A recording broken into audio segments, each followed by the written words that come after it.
Hello, I just thought I'd do a very long overdue catch up on what's been going on. The reason I've finally got around to doing it is because Jaden had a major assessment for his Ehcp this morning. And what's nice is obviously a lot of them they're just in school and I don't get to see what's going on. But this was OT and it was at a hospital, so I got to take him and I got to partake in it. So I was interviewed as well, so get parental input is always nice. The summer holidays, as always, excuse the camera wobbling, that's the dog knocking me. Yeah, the summer holidays have been horrific. We're lucky now back in the first week of school. They went back on Tuesday, it's now Friday.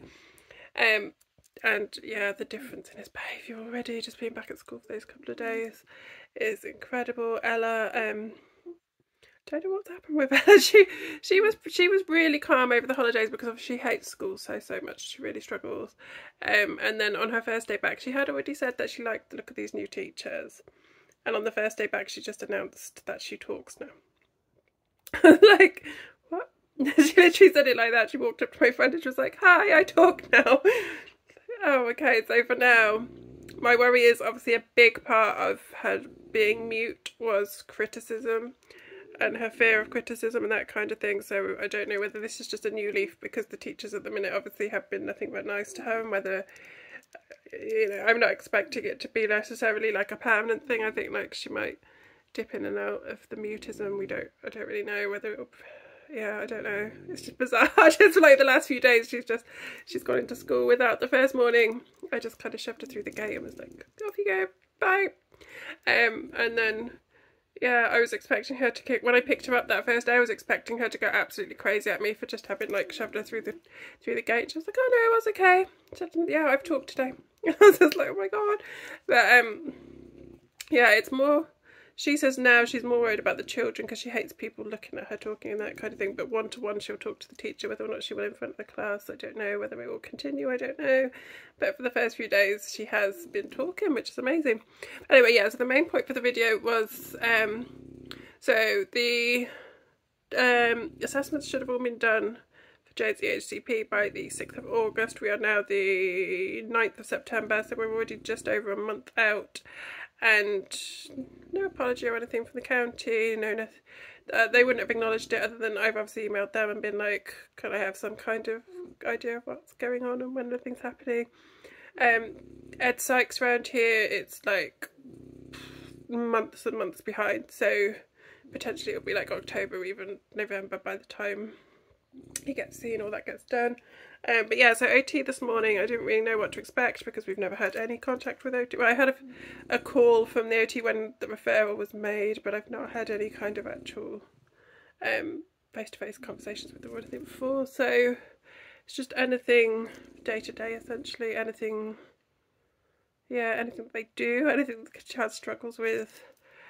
She basically said she's signing him off, which is a little bit mixed, I don't know, because obviously I've wanted him to have OT since he was like 3, but the majority of the things that obviously he struggled with then, like all the sensory things, a lot of that we've kind of like with food and things like that, we've come so far with. So she did kind of, yeah, she basically said like everything that I do is right. Obviously, like I can imagine there are some parents that go in and kind of say, pin them down and force feed my child or whatever, and she would be horrified. But obviously the way that we deal with food, that, you know, he can now tolerate foods on his plate even if he's not going to eat them, and those kind of things, that he tries things when he feels like he's able to.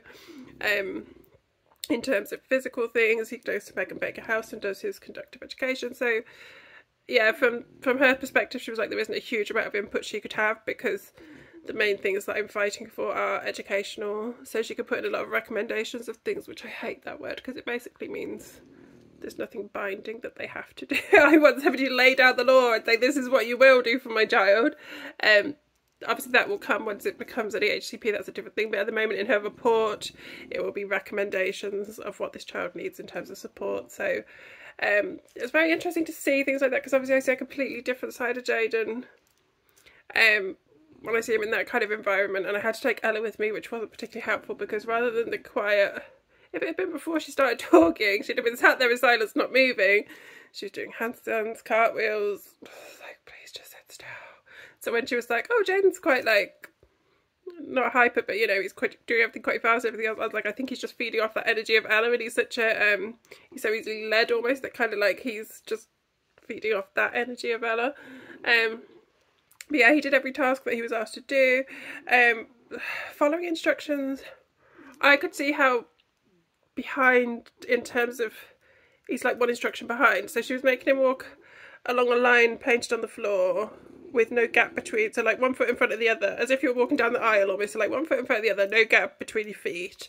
And he'd got halfway down and he was doing it quite fast, and he'd left a big gap in between his feet.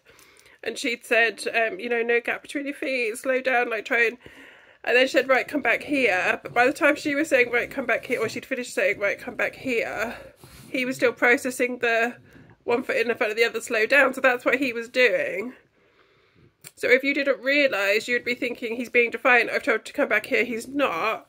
But if you're aware, you could see he was one instruction behind. So he was still processing that I'm doing what I'm told because I've slowed down and I put 1 foot in front of the other. And he'd completely missed that and come back here, which obviously isn't his fault. That's just, you know, he was so concentrated on that. And also, another interesting thing, like when he's doing something, he's so polite, but when he was doing, so like he was cutting out a star on the paper, and she said, oh, do you know what, if you held the paper with your hand, the other, with the, you know, with your left hand while you're cutting, if you held it in a slightly different way, shall we try that? And he said, no thank you, and just carried on, because he's quite, once he's into the kind of, that being able to switch anything, he's concentrating on what he's doing, he just couldn't get his brain to kind of think about switching to anything, he just had to carry on as he was. So yeah, he did quite a few different tasks. At one point she had like a stopwatch because it was like pegs in a pegboard, and she was, you know, how different each side of it is. So like to put the pegs in the pegboard with just his right hand, he found really easy, but to try and do it with his left hand, he found really difficult. But I think after that, because she'd used that stopwatch, it was like everything. He was like, how fast can I do it? How fast can I do it? She was like, no, like with the cutting and with the walking on the, or like with these other things like throwing and catching a ball, you don't need to do it fast. You need to do it like the best that you can. And I was like following a line, drawing and things like that. But yeah, the main thing I picked up was more, obviously he has a lot of struggles with gross motor, fine motor, all those kind of things, but the following instructions, being easily distracted and all those kind of things, I picked up on a lot more than I maybe would have because I don't know, because obviously I'm not in a normal school environment to see like how he is day to day and that kind of thing. I'm just trying to think what else we kind of talked about. Yeah, we talked about a lot of history. We didn't go back. I was expected to go back more into like developmental history and stuff like that. But yeah, in terms of sensory things, food, physical things that he struggles with, things that he struggles with through the day, and I just like, yeah, I do feel like I have most things under control. It is the school side of things is, you know, you sat them in a classroom at the minute without a clue what's going on most of the time. Like, how is that okay? Like, he needs, I will not stop until he has one-to-one. It's unlikely to be full hours because it's disgusting really that it's based on, if he was a naughty child, he would be more likely to get more hours. It's disgusting. But educationally, the recommendations that she's putting in are like, I've said with all the professionals I've spoken to, I've said another way of getting things down, and she completely agrees that obviously his writing is a long way behind. I mean, if you think like he's only really been talking since he was 4, so like all these things will catch up in time. Like to hear him talk now, you wouldn't really ever think that he ever didn't. So by the time he's say like 10, it keeps getting pushed back. But I'd say by the time he's 10, he will be able to write to a degree, not necessarily to the same level as his peers, but he will be able to write properly. Whereas 8 is around the corner, and at 8, certainly not to the speed that his brain goes. His hand isn't going to be able to write at the speed that his brain goes anytime soon, or his spelling and whatever else isn't going to be to the speed. So to have something else, some other way, because when it's science and all those kind of things, and he has these amazing ideas and he just wants to get them down, it's the being able to get them down on paper, it's the being able to read and write is the biggest thing which is holding him back, other than the lack of support, because obviously if he had somebody with him, it would be a completely different story. But yeah, it's a huge jump because he's gone from being with 6-year-olds to now he's with like 9-year-olds, and we're already having issues with older kids being nasty and this, that, and the other. So yeah, school at the minute is difficult for both of them, although it's switching again. It switches. It's bizarre. Last year you know, Jaden was on a pretty even keel and Ella was really struggling, and then they've gone back this year and it's like they've just gone like, it's time to switch back, and Jaden's finding it really, really difficult and Ella's kind of at the minute doing okay. So yeah, it's an ongoing, never-ending battle, and obviously there's still Ella's waiting to see whether or not her autism referral gets accepted. If it doesn't, then I don't really know what happens, whether they just kind of say give more evidence, reapply. I'm not quite sure, because obviously it's all very different to what we did with Jade, and it's a different thing anyway, because obviously we had years of evidence with Jaden, whereas with Ella it's only really, we've got like one report so far, and that's about all that we have. Yeah, potentially I think I want ADHD assessment for Ella as well, but it's, yeah, whether school back me on that, we'll have to wait and see. Yeah, the fights continue, the battles go on, and at some point he will have an EHCP. Well, I say he'll have an EHCP. Can you imagine now, after all this, like, the evidence is, bearing in mind you can have an EHCP without educational needs, you can have an EHCP based on your emotional needs, social needs, you know, being able to cope in school essentially. Jaden's educational needs are huge. I would say, obviously I don't know the ins and outs of every child in that school, but his educational needs, I would say, are higher than any of his immediate peers within his class, certainly, and probably within the school. He has like the highest educational needs.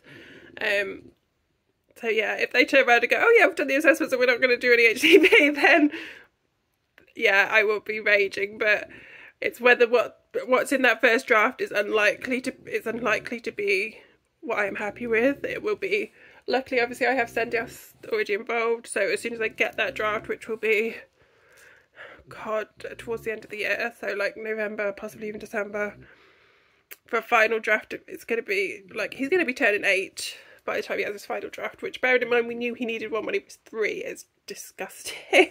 But yeah, I will not have it signed off until it's at a level that I'm happy with, so it will be, yeah, it will probably take, it'll take as long as it takes, because the first draft, obviously I'll put in what I'm happy with, what I'm not, and then obviously they go back and make amendments. But if it's far from what I want, or if they're not backing down on things, it will be mediation, potentially,